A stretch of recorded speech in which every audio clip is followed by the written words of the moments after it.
Hello,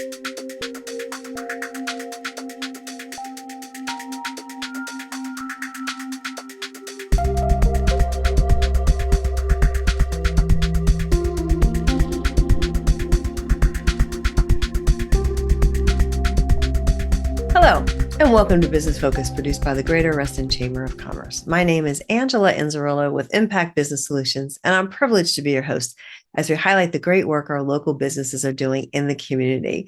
Welcome to December. First up, Mr. Philip Assante, the membership sales manager over at the Reston Chamber, along with the co-chair of the Membership and Ambassador Committee, Mr. Andrew Lampropoulos, here today to talk to us about all that they're doing for new and prospective members.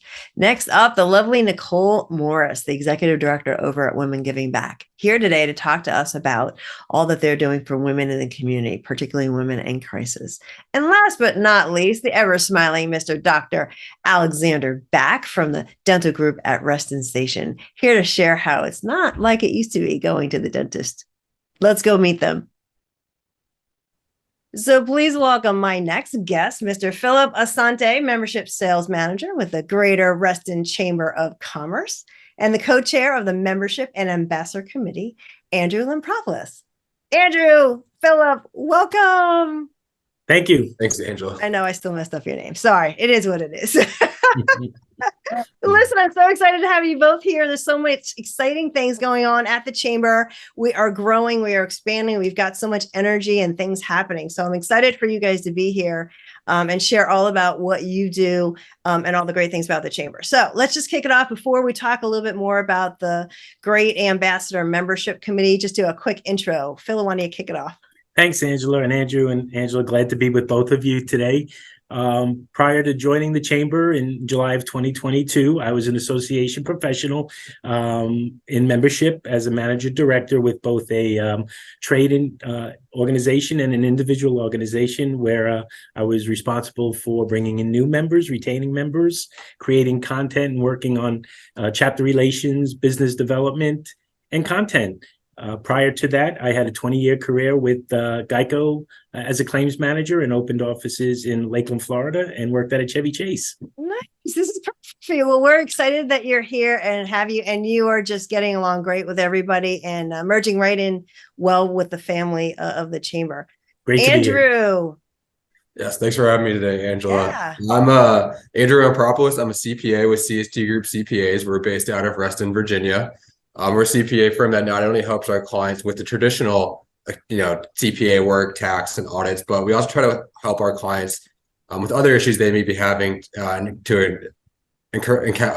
they may be encountering to help them grow. Oh yeah, lots going on with businesses, right? So thank God for you guys. That's all I'm going to say. I think, sorry, I didn't mean to cut you off. Oh, no, I was just gonna say I've worked in Reston for 7 years now, but I'm originally from Chesapeake, Virginia, and I'm a diehard Hokie sports fan. Virginia. Oh, there you go. Got to get that in. I like it. Well, I know that you guys have been a member for a number of years. So how long are you with CST? So I've been with CST Group for 7 years. Oh, wow. And I believe CST's been with the chamber for forever. Years. Yes. Yes. I've gotten involved with the chamber since 2019. Okay. I had originally just kind of went to a couple of what used to be called the young professional group. Yep. Now they're the emerging professionals. But I kind of wanted more. So I figured, why not? I was looking for a committee to join, and I was a guest to the membership committee, and it stuck. Nice. And now you co-chair along with Mr. Berg. Yeah. Yes. I've been the co-chair for 2 years. And once we merged the council, I'm now working with Bill. I think it was a great opportunity. I mean, why did you first join membership? I was just trying to find a way to get more involved. I didn't really know where to go. Was trying to figure out the best way to do that, and figured, hey, I'm here to network. Let's network with prospective members that are looking to join the chamber. Absolutely. And you had great experience. So you're a natural fit. So really, thank you for your leadership and all you do. So, so some things have changed this year. So Philip, you started, and of course we decided to merge the ambassadors and the membership committee. Ambassadors, another fabulous group within the chamber, of which I am a member as well, welcoming new members, getting engaged at the chamber. So kind of what was the science behind, if there really was a science, what was the mentality of why the two committees came together?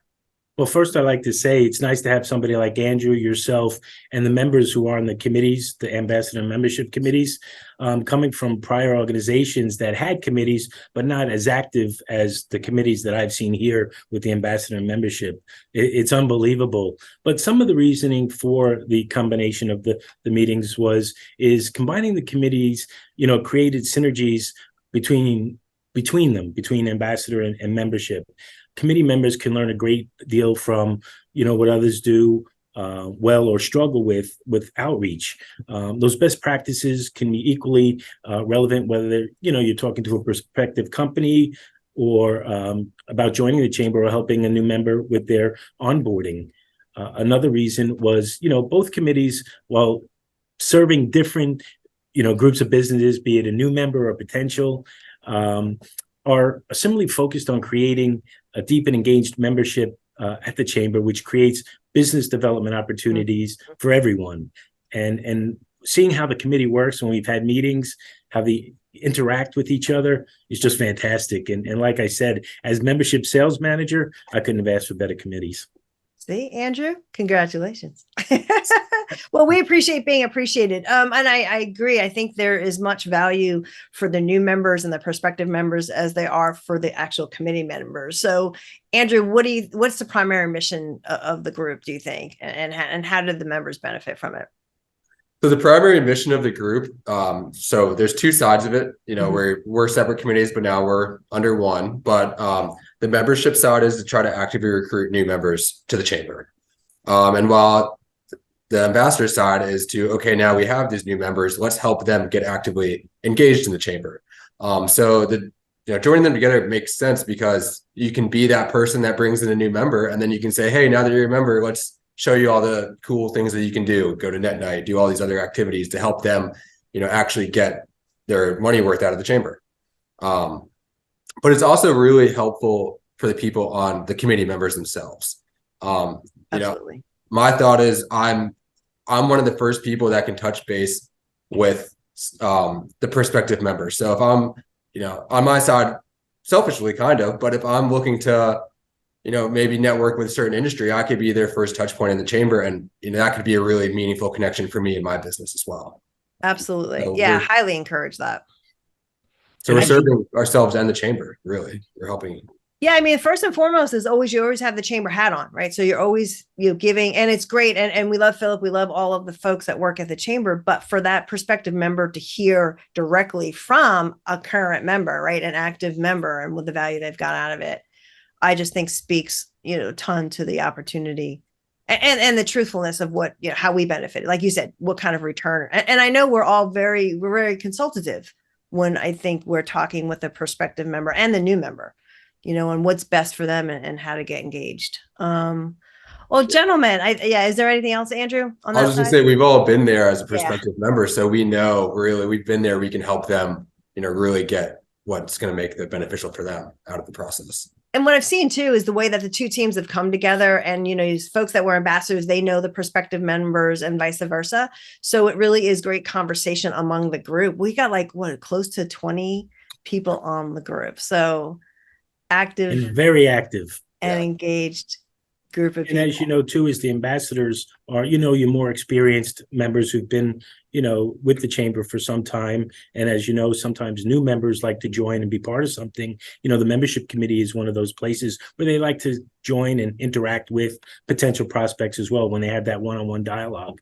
And it's great because it does, as Andrew mentioned, you can go from a membership committee member to an ambassador membership with the committees now together. Absolutely. And, again, the opportunity for business development folks within an organization to network and they themselves get engaged at the chamber, but also do business potentially for themselves. So absolutely. Well, gentlemen, as I always say, time flies when you're having fun. You guys have been great. Thanks for being here and your smiling faces. Happy holidays. How do we get people to, learn more and potentially get involved? Easily, just join the love that. chamber. I would Yay! love it, but actually go to our website, which is, restonchamber.org, and you can go to committees and select the ambassador membership committee, and you can join as a guest, come to a meeting as a guest, Absolutely. as a Yep. prospect or a new member. And you just go ahead and let me know, since I am the liaison, and sign you up for a meeting. But it's all a matter of becoming a member of the chamber. It's a members only benefit. Yep. And I think getting involved is the best way in joining the chamber. Perfect. Yeah. And just so you know, when you attend our meeting, you're going to love us so much, you're going to join. So there you That's go. it. All right, gentlemen. I look forward to seeing you soon. Thanks for being here. Thank you very much for having us.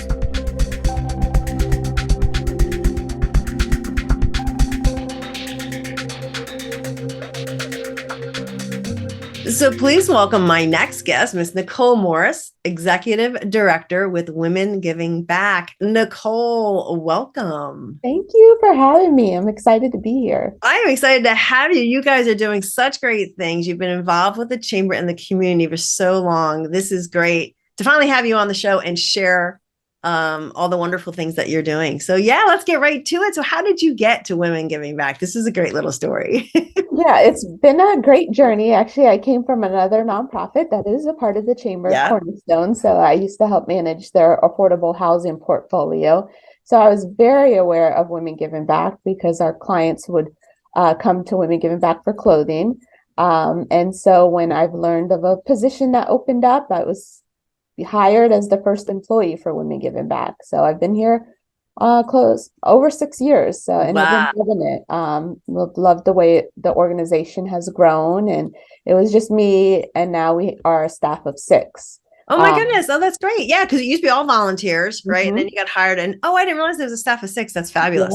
Yeah. And we still rely heavily on our volunteers. Yeah. Though, Yeah. The day-to-day. About 4,000 volunteers a year, and they contribute about 25,000 volunteer hours. So we couldn't do it without them. They're really the heart of the organization. Yeah. And you really appreciate it. Yeah. So for those that don't know, what is Women Giving Back and how did it originally get started? Yeah. So Women Giving Back is a nonprofit, and we are located in Sterling, Virginia, and we provide quality clothing at no charge to women and children in crisis. And that can mean a lot of things. Yeah.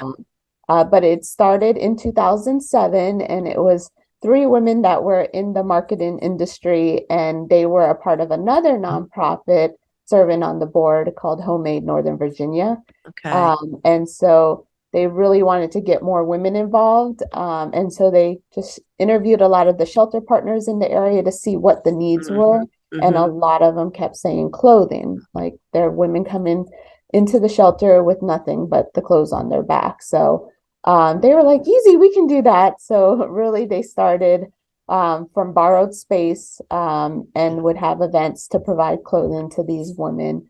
And it's grown so much. We're serving about 800 women and children a month at our facility. And we serve the whole greater Washington, D.C. area. A lot of our clients are coming from Fairfax County, though, majority of them. And it could be, they could be in a homeless situation. It could be a crisis like a fire. It's women coming out of incarceration or human trafficking situations, a lot of domestic violence victims. That's why you'll see a lot of purple. It signifies domestic violence awareness in our logo. Really just fleeing in the middle of the night with just the clothes on their back. Yeah. Unfortunately, we've seen some with physical bruises on their faces.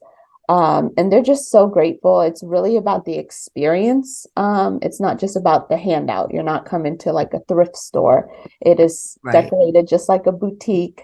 Yeah. And the volunteers help assist. It's those little things that really makes people, I mean, like you said, people, it's hard enough to ask for help and when you really need it. So that those special touches are very genuine and seem like it really, really helps. So, I mean, you do so much for these women and children, right? But what's the core mission? Like, what are you really driving for? Our real mission is just to empower the women, because we know by uplifting and building confidence and self-esteem, it can really be just a life-changing moment. It's really not about the clothes. It's really about, while the women are here we keep everything is with their dignity in mind. You know, even just the clothes that we put on the racks, like we really are looking for quality clothing. Just because they're in a situation, they don't have to represent physically their situation that they're in. And we all know, like women, like when you put on a nice outfit or that power suit, like you feel like you could take Absolutely. on the world. Like, and so that's what we're doing. And even with the kids, we know for a fact that kids are they succeed more in school because they fit in with their peers, having better clothing and shoes. Of And course. you know, we see that the biggest absence from school is because they don't have something to wear for school. And so that is, you know, we don't want people to there's a misconception of poverty that you have to look like you're in poverty in order to get help. And so we always are teaching our volunteers and our constituents that, you know, they get really nice things here because they don't have, they're treated better when they go out for an interview or when they go out to get assistance. Like they are not looking the way that their situation, the situation that they're going through. So Yeah, and it's very unfortunate. It's not like they ask for this, you know, like you said, situation. And I know you have so many wonderful volunteers. And even you said yourself things that you've donated, and then you've seen other children enjoy or women enjoy. yeah. It's such a great feeling for you too. Yeah, So yeah. And the volunteers love it. It's just a very uplifting place to come be a volunteer and you part see of. that full circle. You know where your clothes are going to when you donate it, not like you're Yeah. dropping it off into a random box in a parking lot. You know where it's going. You can actually see that clothing go through the sorting process, get hung, displayed on mannequins, and then you're helping clients check out. And sometimes I've had the situation where they check out and I'm packing my own kids' clothes that I had donated and knowing that it's going to, you know, it's making another, it's being reincarnated to another person's life is really touching to see. And it's really become a place for volunteers too. It's Yeah. been meaningful for them in their lives.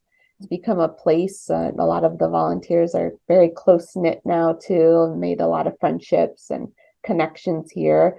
And we have a lot of business partners that come and bring their employees. It's great team building, also to bring up your staff here to come volunteer and Oh give. yeah, those are all great, bringing people together. Absolutely, absolutely. So you serve the greater Washington area. I know you said you're in Sterling. So like, what do you think is the best or the biggest thing that you contribute for the community or the region? I mean, it is definitely for the people, but you said you also have these partnerships too. Yeah, so we partner with over 200 programs in the area. Okay. So a lot of the programs are serving the women and children. So you have to have a referral to come. And so a lot of times it's a case manager or social worker making the referral.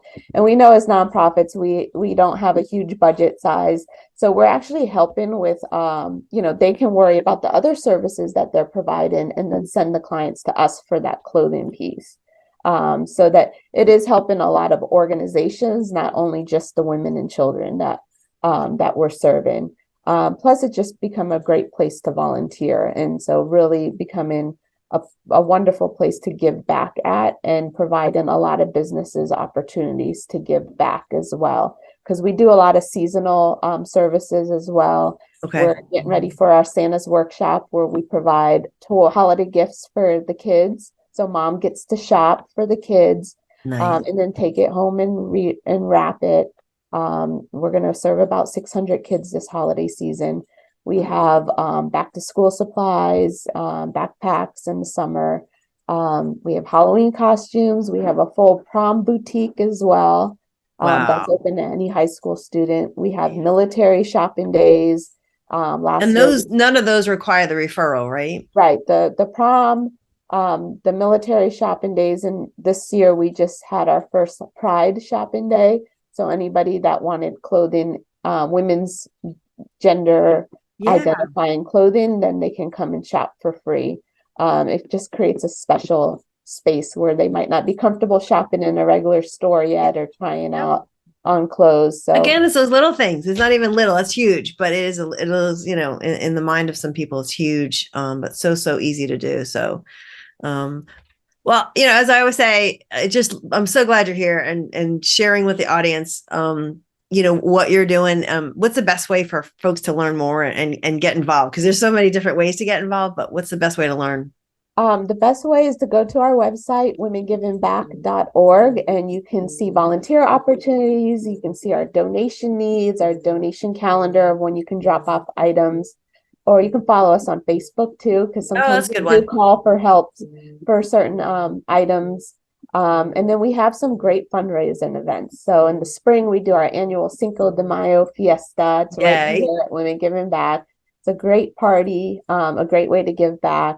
Our Top Golf event in October, and then our holiday gifts for kids. So we're always looking for sponsors for those events as well. Of course. It's a great way to get your company involved or bring the team out to Top Golf to golf. And we're so appreciative of the community, because we could not do it without our business community and our faith-based community. So they really keep us going and our volunteers. So Well, we Nicole, appreciate everyone. yeah, thank you. Well, we appreciate you. Thank you for leading this organization. It is great to have been with you for these few minutes and sharing the great story of women giving back. So thank you. Yeah, thank you for what you do. And I'm really excited, like I said, to share it with everybody so they can learn more and get involved and help you do more of what you do so well. So thanks again for being here. And I hope to see you soon. Thank you. All right.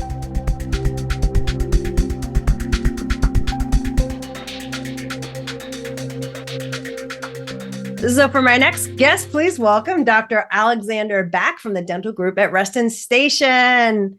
Al, welcome. How are you today? Doing well. Thank you for having me. I really appreciate it. Yeah, I'm excited. I am excited to have you guys on the show. You're award winners for Chamber Excellence. You're right there in the Chamber billing. So this is awesome. I'm excited to share with the viewers all that you guys are doing for the community.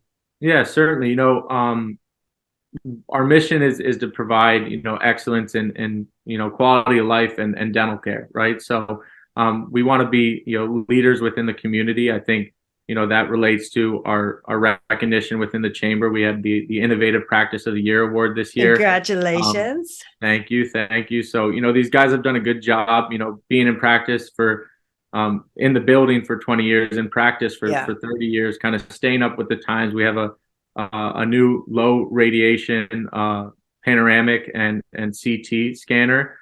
We've integrated the iTero, which is a 3D scanner used for crowns, bridges, and certainly Invisalign services. Mm-hmm. So we're just trying to stay up with the times, integrate the digital dentistry that has a big wave within the dental community, and just provide excellent care to our patients. So I think, everyone thinks, go to the dentist. I just go get my cleanings every, couple times a year, maybe. And that's not really what it is. So, I mean, who are you seeing mostly? Like, what are the challenges most of your clients face? And like, how do you guys help them?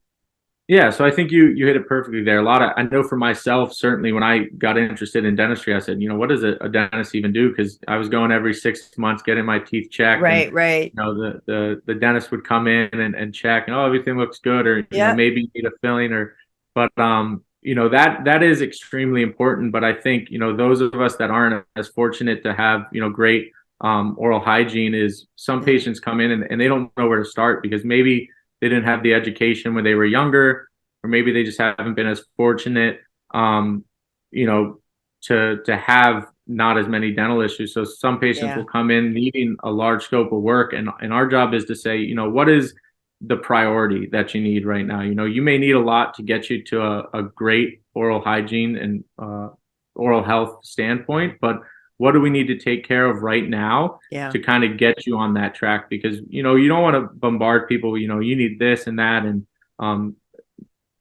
all these different specialties involved, because if you take it step by step and one at a time, you can really get somebody back. If they're at starting point 0 and 10 is the goal, you can get them, to 4 or 5, and then they're along the road with that education. So our hygiene practice is